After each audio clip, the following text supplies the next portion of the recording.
Everyone, welcome to my channel easy way S R. इस video में हम स्टडी करेंगे प्रिवेंटेशन ऑफ कोरोजन की जंग लगने से कैसे रोका जा सकता है।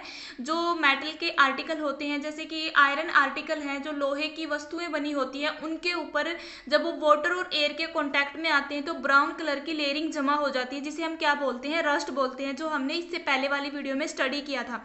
तो देखो मेनली क्या है, अगर जो आयरन आर्टिकल है उनको वाटर और एयर के कांटेक्ट से रोका जाए तो हम क्या कर सकते हैं, जो रस्ट इसके ऊपर लगता है उसको हम रोक सकते हैं। बट ये भी हर टाइम पॉसिबल नहीं होता है कि जो आयरन आर्टिकल है उनको वाटर और एयर के कांटेक्ट से दूर किया जाए।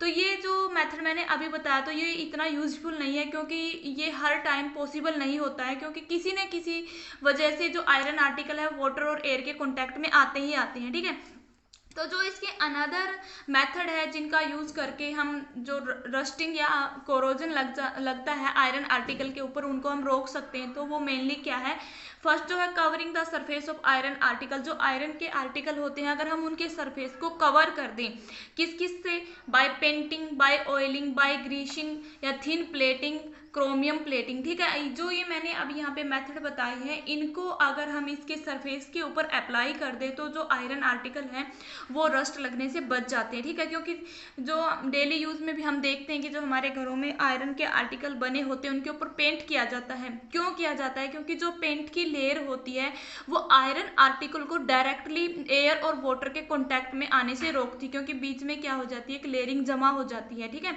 तो जो ये मैंने अभी यहाँ पे सॉल्यूशन बताए हैं, इनका यूज करके इनको हम आयरन आर्टिकल के ऊपर कवर करके उसको जंग लगने से बचा सकते हैं। ठीक है, तो जो एक मेथड है बाय गैल्वेनाइजेशन, गैल्वेनाइजेशन जो ये मेथड है बहुत इंपॉर्टेंट है, बोर्ड एग्जाम में पूछा जाता है कि ये प्रोसेस क्या होती है।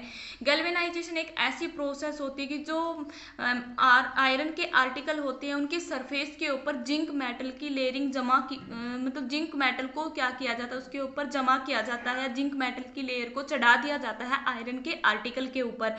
क्यों? क्योंकि जो जिंक मेटल है वो क्या करती है, वो मोर रिएक्टिव होती है, वो इजीली क्या हो जाएगी, ऑक्सीडाइज हो जाएगी, और आयरन के जो आर्टिकल है उनको वाटर और एयर के कांटेक्ट से रोकती है। ठीक है, तो देखो क्या होती है galvanisation reaction. Galvanisation is a process of applying A protective zinc coating on the surface of iron और स्टील टू प्रिवेंट रस्टिंग। ठीक है, स्टील और आयरन के जो आर्टिकल हैं उनके सरफेस के ऊपर जो प्रोटेक्टिव लेयर जिंक की क्या की जाती, चढ़ा दी जाती है, उस प्रोटेक्टिव जिंक की लेयर को चढ़ाने की प्रोसेस को क्या बोला जाता है, गैल्वेनाइजेशन बोला जाता है। ठीक है, क्योंकि ये लेयर क्या करती है, रस्टिंग को प्रिवेंट करती है। तो देखो एक क्वेश्चन यहाँ पे अराइज होता है कि जो आयरन आर्टिकल के ऊपर जिंक मेटल की जो क्या एक कोटिंग चढ़ा दी जाती है, अगर वो कोटिंग ब्रेक डाउन हो जाए तो तब क्या होता है, क्या तब भी जो आयरन के आर्टिकल है वो जंग लगने से बचते हैं? तो इसका आंसर होता है यस। क्यों?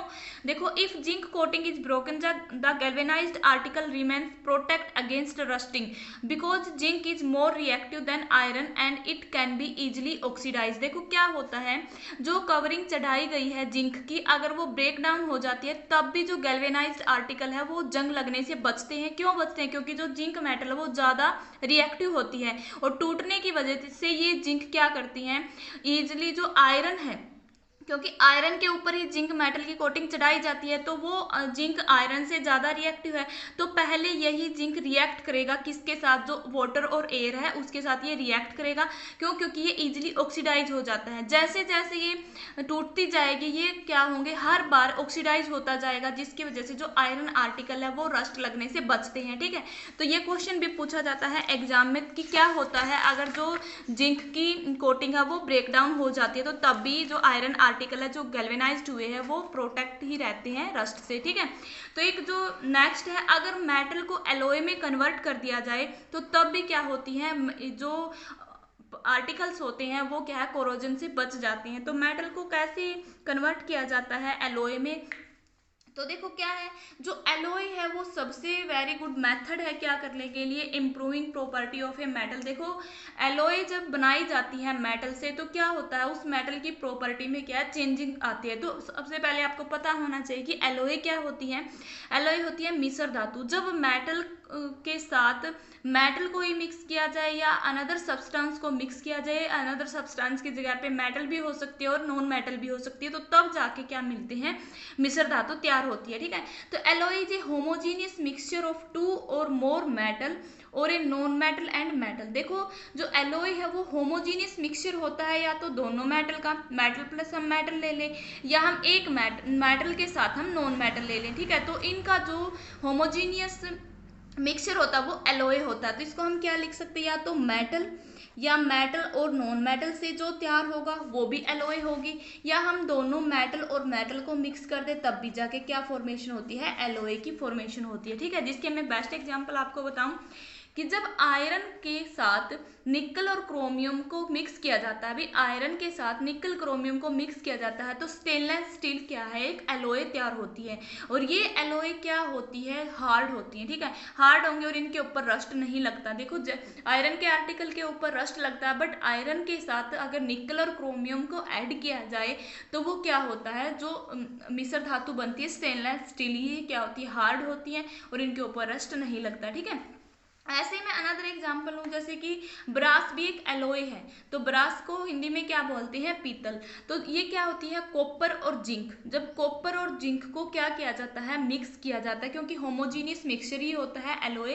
तो जब कॉपर और जिंक को मिक्स किया जाता है तो ब्रास बनती है। तो ये ब्रास क्या है, एलॉय है, किसकी, कॉपर और जिंक की। ठीक है, तो हमने क्या देखा ऊपर जो एग्जाम्पल मैंने अभी आपको बताए, तो it is prepare by first melting the primary metal and then dissolve the other element in it in definite property proportional it is then cooled to room temperature। देखो क्या होता है, कैसे तैयार की जाती है, हमने ये तो देख लिया कि कॉपर के साथ जिंक को मिक्स किया तो ब्रास एलॉय मिली, आयरन के साथ निकल और कॉपर को मिक्स किया तो क्या हुई, स्टेनलेस स्टील एलॉय मिली। ठीक है, लेकिन ये तैयार कैसे होती है, तो ये जैसे कि हमारे यहाँ पे मेन मेटल क्या है, आयरन है, यहाँ पे क्या है, कॉपर है।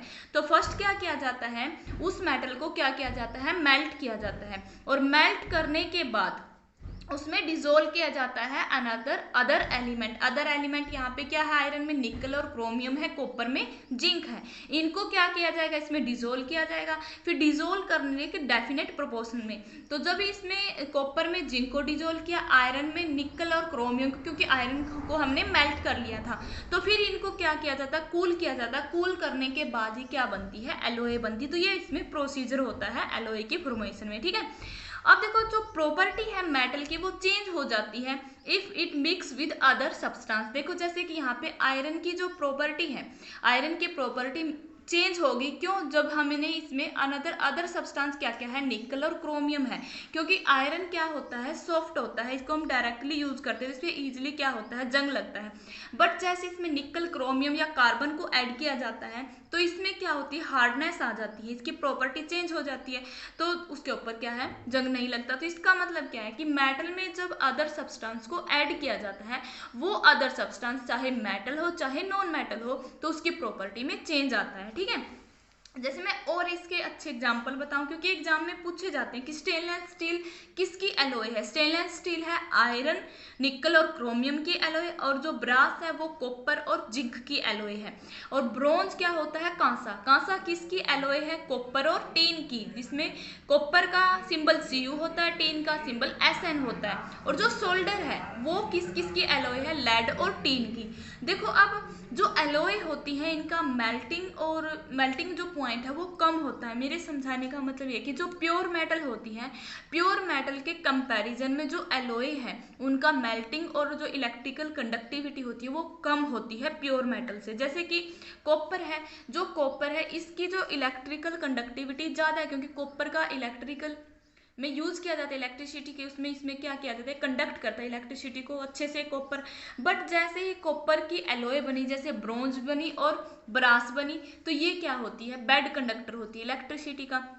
तो इससे क्या कंक्लूजन निकला है कि जो एलॉय है वो प्योर मेटल के कंपैरिजन में क्या होती है, बैड कंडक्टर होती है। ठीक है, क्योंकि ये कंडक्ट नहीं करती इलेक्ट्रिसिटी को, और इनका जो मेल्टिंग पॉइंट है वो भी क्या होता है, कम होता है। जो ये सोल्डर एलॉय है, सोल्डर एलॉय का यूज किया जाता है इलेक्ट्रिकली वायर को क्या करने के लिए, वेल्डिंग करने के लिए। मतलब जो इलेक्ट्रिकली वायर है उनकी वेल्डिंग में किसका यूज होता है, सोल्डर एलॉय का यूज होता है। ठीक है, तो ये इंपॉर्टेंट मिश्र धातु मैंने आपको बताई कि वो किस किस के मिक्सचर से तैयार होती है।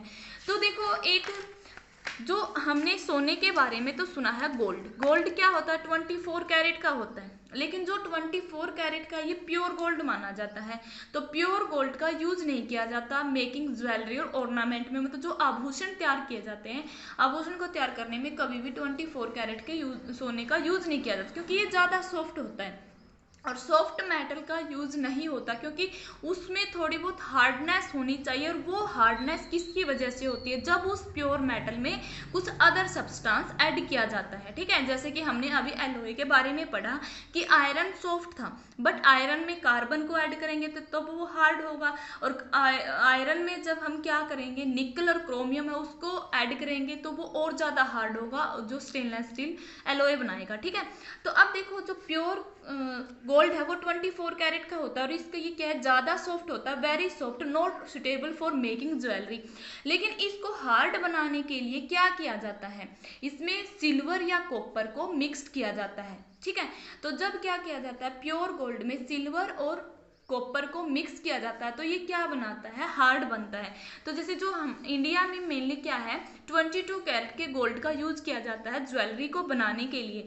तो देखो वैसे तो 24 कैरेट का होता है, तो 22 कैरेट का तो गोल्ड होगा, और उसमें जो टू बचेंगे वो यूज किए जाएंगे या तो कॉपर या फिर silver. In India 22 carat gold is used for making ornament और ज्वेलरी। इट मीन्स, इसका मतलब क्या, अभी 22 कैरेट का तो सोना हुआ है, लेकिन ऊपर हमने 24 कैरेट का देखा, तो 2 कैरेट क्या यूज किया जाएगा, 22 पार्ट ऑफ प्योर गोल्ड।